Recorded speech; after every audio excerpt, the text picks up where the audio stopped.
গোলাম আজমের লেখা শেখ হাসিনার হিংস্র রাজনীতি বইয়ের এই পর্বে শেখ হাসিনার আজব রাজনীতি। স্বাধীন বাংলাদেশের রাজনীতিতে বিদেশি হস্তক্ষেপ। শেখ হাসিনার ক্ষমতা লিপ্সায় রাজনৈতিক সংকটের আসল কারণ। বিজয়ের নিশ্চয়তা কে দেবে শেখ হাসিনাকে? শেখ হাসিনার সংস্কার আন্দোলনের একমাত্র লক্ষ্য হল বিজয়ের নিশ্চয়তা না জেনে তিনি নির্বাচনে যেতে চান না। এ নিশ্চয়তা কে দিতে পারে?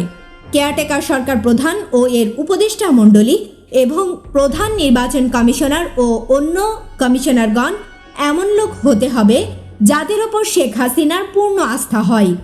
তাছাড়া রাষ্ট্রপতি সচিবালয় থেকে সরকারের সচিবালয়ে জোট সরকারের আমলে যাদেরকে বসানো হয়েছিল তাদের সবাইকে বদলি করতে হবে এবং যেসব পদে যাদেরকে বসানো হবে তাদের নিরপেক্ষতার সার্টিফিকেট শেখ হাসিনার থেকে নিতে হবে। বিশেষ করে স্বয়ং রাষ্ট্রপতি ও কেয়ারটেকার সরকার প্রধান উপদেষ্টাকে শেখ হাসিনার 11 দফা দাবি মেনে প্রমাণ দিতে হবে যে তিনি নিরপেক্ষ। এসব দাবি পূরণ না হলে তিনি অক্টোবর 27, 28, 29 তারিখের মতো লগি বৈঠা নিয়ে অবরোধ করে তার সব দাবি মেনে নিতে বাধ্য করবেন। সার কথা হলো, নির্বাচনে তার বিজয়ের নিশ্চয়তা বোধ না করলে তিনি নির্বাচন হতেই দেবেন না। কিন্তু এ নিশ্চয়তা কে দিতে পারে? শেখ হাসিনার আজব রাজনীতি। শেখ হাসিনা 1996 সালের জুন থেকে 5 বছর বাংলাদেশের প্রধানমন্ত্রী হিসাবে যে দুঃশাসন চালিয়েছেন তাতে কয়েকটি পরিকল্পনা সম্পন্ন করা সম্ভব হয়নি। তার মধ্যে বিশেষভাবে উল্লেখযোগ্য হলো: 1. শেখ মুজিবকে জাতির পিতা হিসাবে পূর্ণরূপে প্রতিষ্ঠা করা। 2. মুজিব হত্যাকারীদের মৃত্যুদণ্ড কার্যকর করা। 3. ধর্মনিরপেক্ষতাবাদ কায়েমের উদ্দেশ্যে মাদ্রাসা শিক্ষা হয় সংশোধন, না হয় পঙ্গু করে রাখা। 4. সরকারি গণভবনকে ব্যক্তিগত মালিকানায় পুনর্বহাল করা। 2001 সালে কেয়ারটেকার সরকার ওই ভবনের দখল সত্ত্বের ব্যক্তিগত মালিকানা বাতিল করেছিল। 5. ভারতের পূর্বাঞ্চলীয় রাজ্যসমূহের যাতায়াতের জন্য ভারত সরকারকে বাংলাদেশের উপর দিয়ে ট্রানজিট সুবিধা প্রদান করা। 6. সংবিধান সংশোধন করে ইসলামী রাজনীতি বন্ধ করা। 7. ভারতের দাবি অনুযায়ী বাংলাদেশের গ্যাস বিক্রয় করা। 8. বাংলাদেশের স্বাধীনতা সংগ্রামে সহায়তা করার কৃতজ্ঞতা হিসাবে বাংলাদেশে ভারতের আধিপত্য স্থাপন করা। এসবের কোনোটাই বাংলাদেশের উন্নয়ন ও জনগণের স্বার্থের পক্ষে নয় বলে নির্বাচনে শেখ হাসিনাকে সমর্থন করা স্বাভাবিক নয়। তাই ক্ষমতা হাসিল করতে হলে বিদেশের সাহায্য ছাড়া উপায় নেই বলেই তিনি 2001 সালের নির্বাচনের পর আজব রাজনীতির আশ্রয় নিয়েছিলেন। আমেরিকা, ইউরোপ ও ভারতের দুয়ারে ধর্ণা দিয়ে হতাশ হয়ে বাংলাদেশে নিযুক্ত বিদেশি কূটনীতিকদেরকে বাংলাদেশের আভ্যন্তরীণ রাজনীতিতে হস্তক্ষেপ করার সুযোগ দিয়ে চলেছেন। আমেরিকা ও ইউরোপের কূটনীতিকগণ অতি উৎসাহের সাথে মুরব্বিয়ানার ভঙ্গিতে রাজনৈতিক উপদেশ খয়রাত করছেন। কূটনৈতিকগণ প্রধান বিরোধী দল হিসাবে আওয়ামী লীগকে এতটা গুরুত্ব দিয়েছেন যে শেখ হাসিনার নির্বাচনে অংশ নেওয়ার জন্য অনেক অযৌক্তিক দাবি নিয়ে আন্দোলন করার সাহস পেয়েছেন। সঙ্গত কারণেই কূটনীতিকগণ মনে করেন যে প্রধান বিরোধী দল নির্বাচনে অংশগ্রহণ না করলে গণতন্ত্র সংহত হতে পারে না। শেখ হাসিনা টের পেয়ে গেছেন যে তার দল নির্বাচন বর্জন করলে গণতান্ত্রিক বিশ্বে তা গ্রহণযোগ্যতা পাবে না। তাই তার অযৌক্তিক সব দাবি আদায়ের উদ্দেশ্যে তিনি জিদ ধরেছেন। শেষ পর্যন্ত তিনি গত 28 অক্টোবর 6 তারিখে শক্তি প্রয়োগ করে বিচারপতি KM হাসানকে প্রধান উপদেষ্টা পদ গ্রহণ করা থেকে বিরত রাখতে সক্ষম হন।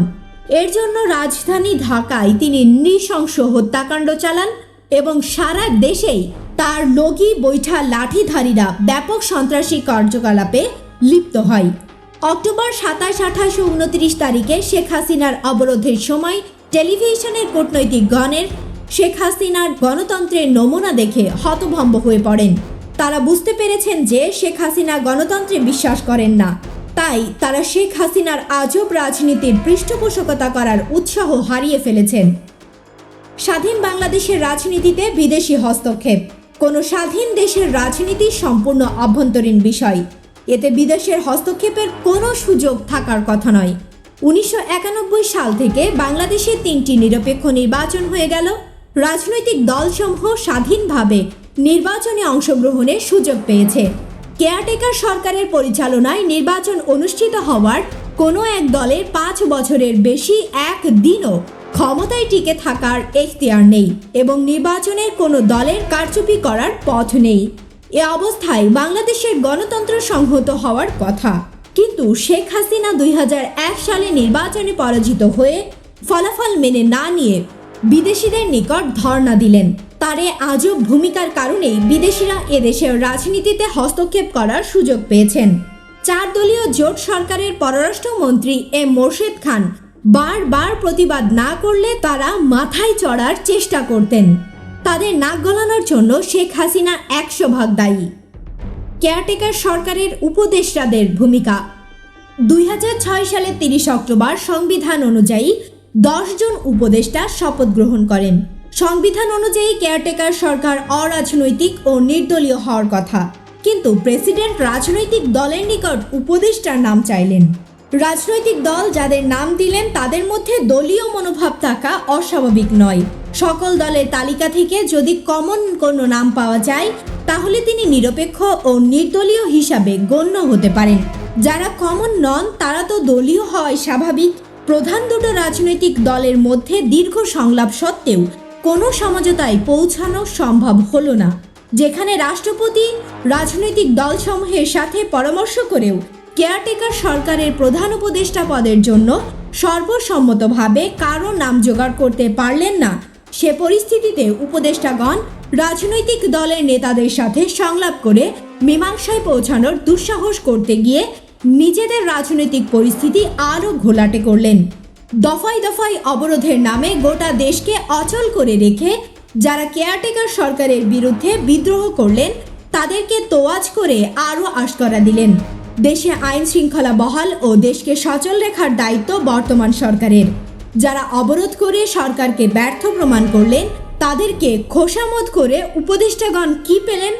তাদের উচিত ছিল সংলাপের পূর্বে অবরোধ মুলতবি করতে রাজি করানো। আওয়ামী লীগের মেজাজ অনুযায়ী তারা সরকারকে আদেশ নির্দেশ মেনে চলার দাবি জানাচ্ছেন।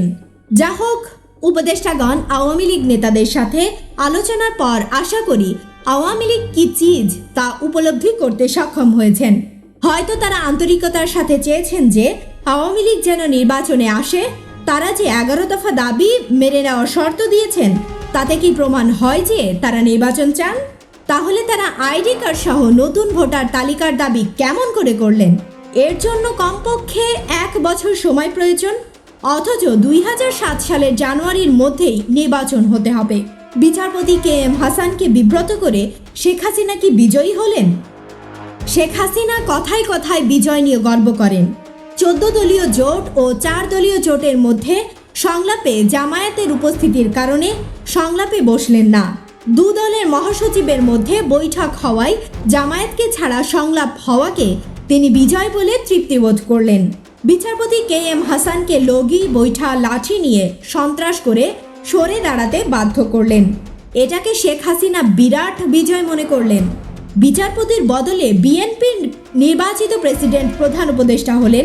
বিচারপতি KM হাসান এ দায়িত্ব নিলে কি এর চেয়ে ভালো হতো না?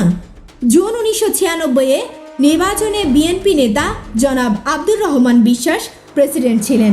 বিএনপি সরকারের নিয়োগপ্রাপ্ত প্রধান নির্বাচন কমিশনার ছিলেন। তা সত্ত্বেও শেখ হাসিনা বিজয়ী হলেন। জনগণ ভোট দিলে প্রেসিডেন্ট ও কেয়ারটেকার সরকার প্রধান ও নির্বাচন কমিশন বিজয় ঠেকাতে পারেন না। একথা শেখ হাসিনা নিশ্চয়ই বোঝেন। আসলে নির্বাচন প্রক্রিয়া বানচাল করে দেশকে অকার্যকর রাষ্ট্রে প্রমাণ করাই তার উদ্দেশ্য বলে মনে হয়। অহেতুক আওয়ামী লীগকে তোয়াজ করে সময় নষ্ট করা ছাড়া আর কিছুই হবে না। 2001 সালে নির্বাচনের সময় শেখ হাসিনার মনোনীত প্রেসিডেন্ট ও তার নিয়োগকৃত প্রধান নির্বাচন কমিশনার ও অন্যান্য নির্বাচন কমিশনার ছিলেন। জনগণ 4 দলীয় জোটকে সংসদে 2/3-এরও অধিক আসনে বিজয়ী করে। শেখ হাসিনা প্রেসিডেন্ট ও নির্বাচন কমিশন পক্ষপাতিত্ব করে শেখ হাসিনাকে জিতিয়ে দেননি। ইতিপূর্বে ভোট কারচুপি কিভাবে হয়ে থাকে এর বিবরণ দেওয়া হয়েছে। কেয়ারটেকার সরকারের পরিচালনায় নির্বাচন হলে ওইভাবে কারচুপি হতে পারে না। বিগত 3টি নির্বাচন নিঃসন্দেহে এটাই প্রমাণিত হয়েছে। শেখ হাসিনার ক্ষমতা লিপ্সায় রাজনৈতিক সংকটের আসল কারণ।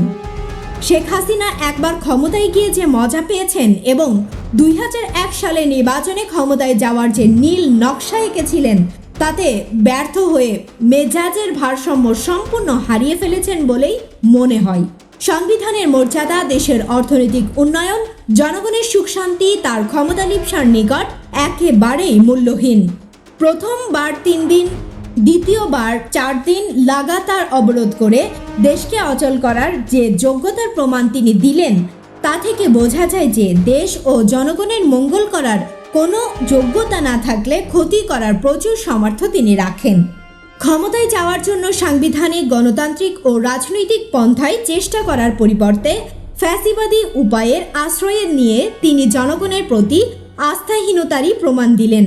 2001 সালে জনগণ কেন তাকে ক্ষমতায় বসতে দিল না, এরই প্রতিশোধ নেওয়ার জন্য 14 কোটি মানুষকে তিনি অবরোধের মাধ্যমে জিম্মি করে রাখলেন। এতে জনগণ যে তার প্রতি ক্ষিপ্ত হচ্ছেন তা তিনি টের পাচ্ছেন না। শেখ হাসিনা আস্ফালন করে বলেন যে তার সংস্কার দাবি জনগণের দাবিতে পরিণত হয়েছে। যদি একথা সত্য হতো তাহলে কবেই তার পক্ষে গণ অভ্যুত্থান হয়ে যেত। 4 দলীয় জোট সরকারের সময় বারবার গণ অভ্যুত্থানের অপচেষ্টা ব্যর্থ হয়েছে, কিন্তু বর্তমান দুর্বল কেয়ারটেকার সরকারের আমলেও তো জনগণ তার পক্ষে সাড়া দিল না। তার লাঠি লগি বৈঠার দাপটে সরকারের উপদেষ্টাগণ তার দরবারে বারবার ধর্ণা দিয়ে যে চরম দুর্বলতার পরিচয় দিয়েছেন তা সত্ত্বেও জনগণ এগিয়ে এলো না, বরং জনগণ তার বাড়াবাড়ি বরদাস্ত করেছে এবং দুর্বল কেয়ারটেকার সরকারের প্রতি ক্ষুব্ধ হচ্ছে। শেখ হাসিনা যদি নির্বাচন বানচাল করতে ব্যর্থ হন এবং কেয়ারটেকার সরকার যদি নির্বাচন অনুষ্ঠান করতে সক্ষম হয়, তাহলে আশা করা যায় যে জনগণ ব্যালটের অস্ত্র প্রয়োগ করে তার ক্ষমতা লিপ্সা মিটিয়ে দেবে।